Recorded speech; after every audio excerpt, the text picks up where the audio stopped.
for the elastic hem on the leg, but with a double needle top stitch. So for this one, we're going to need to measure our elastic. So I've measured all 3 of my pieces around that leg hole, and just measured along the stitch line, not along the seam allowance edge. And these are the measurements that I came up with. So the formula for figuring out how long your elastic needs to be is that you add all 3 of those together. Mine came out to 15 inches and 7/8. And then we want our elastic to be 1 inch shorter than that, so that we have a little bit of ease and snugness to that elastic, so that it hugs our skin. So we're going to take off 1 inch of that, so that's 14 and 7/8. But then we have to add back our seam allowance, which we're just going to do a 1/4 inch seam allowance to turn that elastic into a circle. So add back another 1/2 inch. 14 and 7/8 plus 1/2 inch is 15 and 3/8. So I cut my elastic, this is my clear swimwear elastic, to 15 and 3/8, and then I just stitched the ends together at that 1/4 inch so that I can have a full circle. Now I'm going to start pinning this to my garment. When I do, I'm going to pin it to the wrong side of the fabric. When I get to this lining area, we're just going to sandwich these 2 together and treat them as one. And then for the front part of this garment, so when we look at this, our back is going to go to about halfway through that crotch piece, and same with our front, it'll go about halfway through that crotch piece. So from here, the middle of the crotch, up to the side seam, we want that elastic to lay nice and flat, no ease. And then on that back portion is where we want to ease in that full inch. So I'm going to start right at the side seam, and the side seam should go towards your back.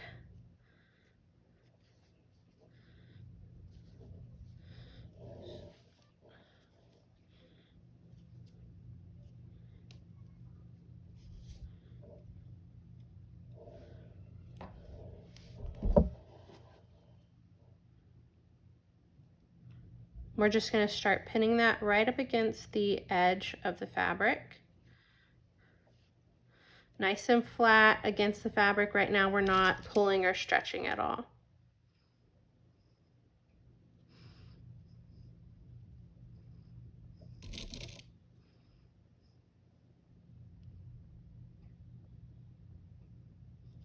If you're worried about accidentally stretching this while it's up in the air, you can always lay it flat on the table and pin that way so that you know you're not accidentally stretching it out.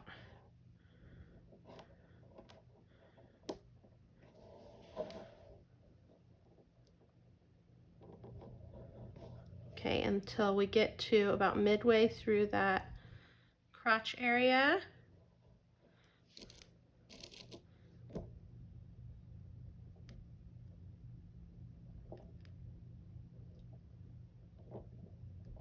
Okay, now this back area is where we want to start adding in that ease. So of what we've got left of our elastic, I'm going to go ahead and fold it in half and mark that halfway point.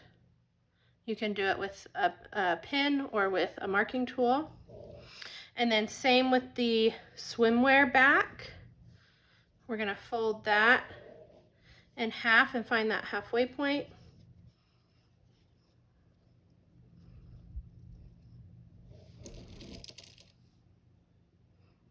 So that we can know that that ease is evenly spread among that area. Okay, so match up those 2 pins, those 2 markings that we just made, those halfway points. We're going to pin those together.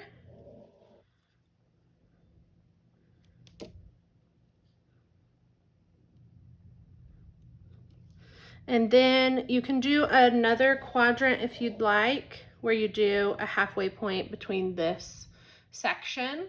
I suggest that for beginners. It'll make your life easier.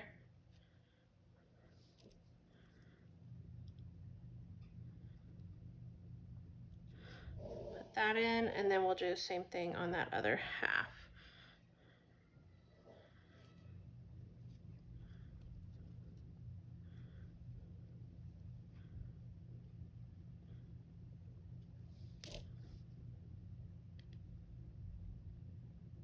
Okay, now we're ready to go serge this on.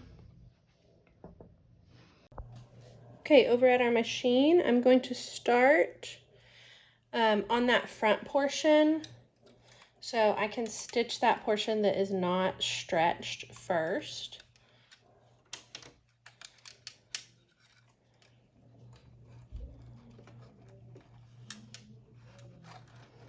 Trying to get it right under the foot. Then put my foot back down and just serge this through, letting your elastic sit flat to the surface of the fabric.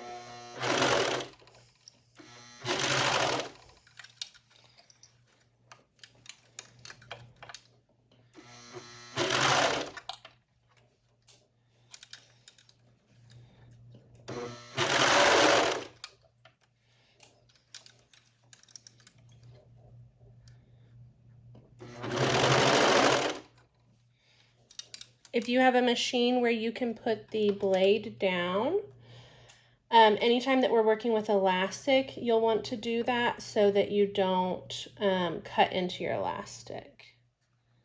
Okay, when we get to those front to the back sections, we're going to stretch this out just enough to where our elastic lays flat to our garment, and then continue serging. So you're going to do these sections at a time. If the fabric is getting stuck in your machine and not going through, you may have to have one hand in front and one hand in back to kind of help it through the machine.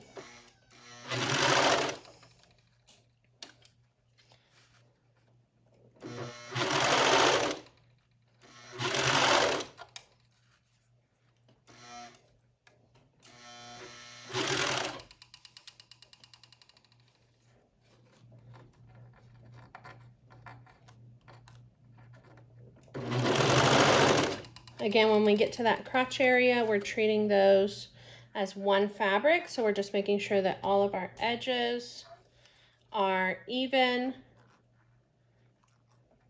and serging through all the layers.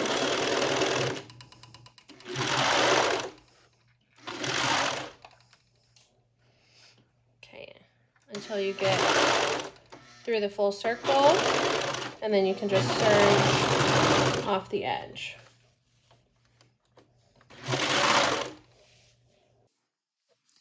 Okay, over at our table, we're going to take that elastic seam. So my elastic is clear. It's a little bit hard to see, but it's completely encased in that serge. We're going to fold that in towards the wrong side of the garment. So on the inside of the garment, we'll see the serge, but now on the outside, we have a clean folded edge. And we're going to pin that all the way around. Make sure to match up those seams. Like at the side seam, you want it to just fold right up and match.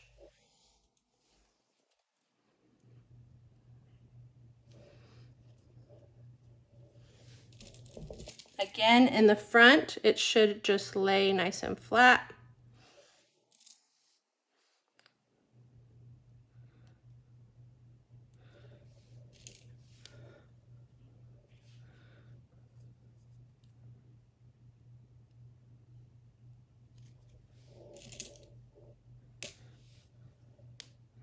And then in the back, we're just going to continue folding it down. There will be some puckers right now, but when we stitch this down, we will stretch it just like we did when we were serging to help the puckers lay flat.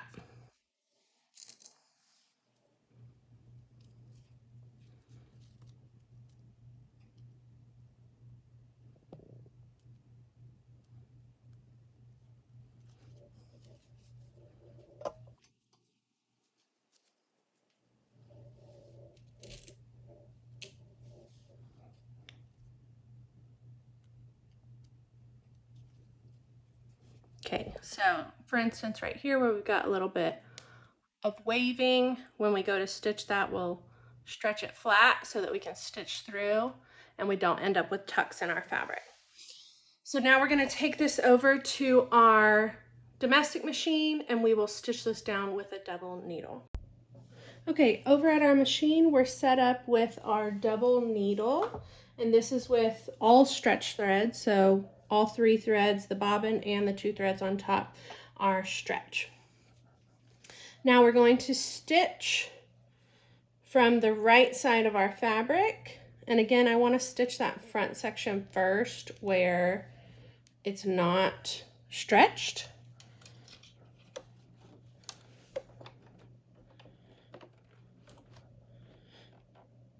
And we're going to do it so that our left needle sits right just off the edge of that elastic, and then your right needle should be on the elastic.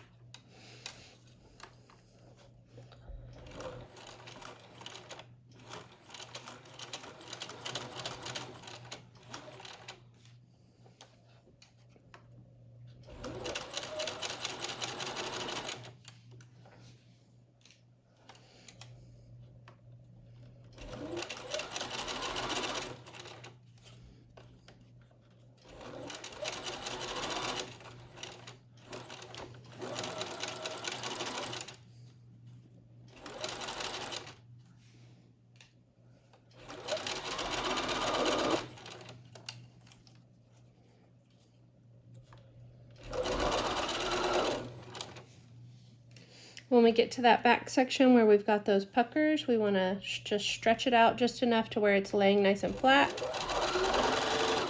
And again, you might have to have a hand in the back to help it through if it starts to get stuck.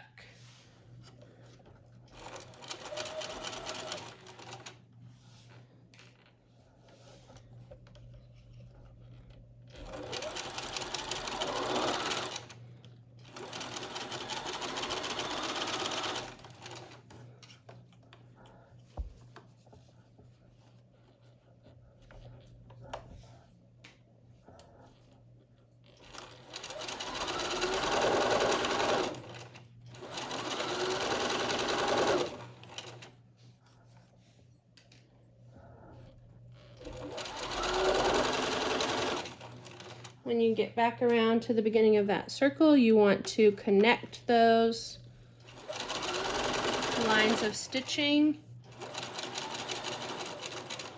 and then back stitch.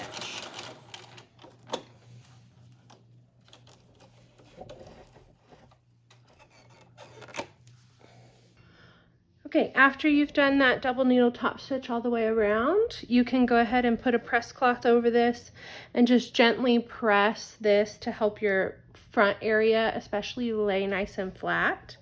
But that double needle should be a double needle in the front, and then on the back it should catch that serging to help hold down the elastic area. Okay, on the other leg, you're going to do the same technique, but instead of a double needle, you're going to use a zigzag stitch. And that one is in a separate video.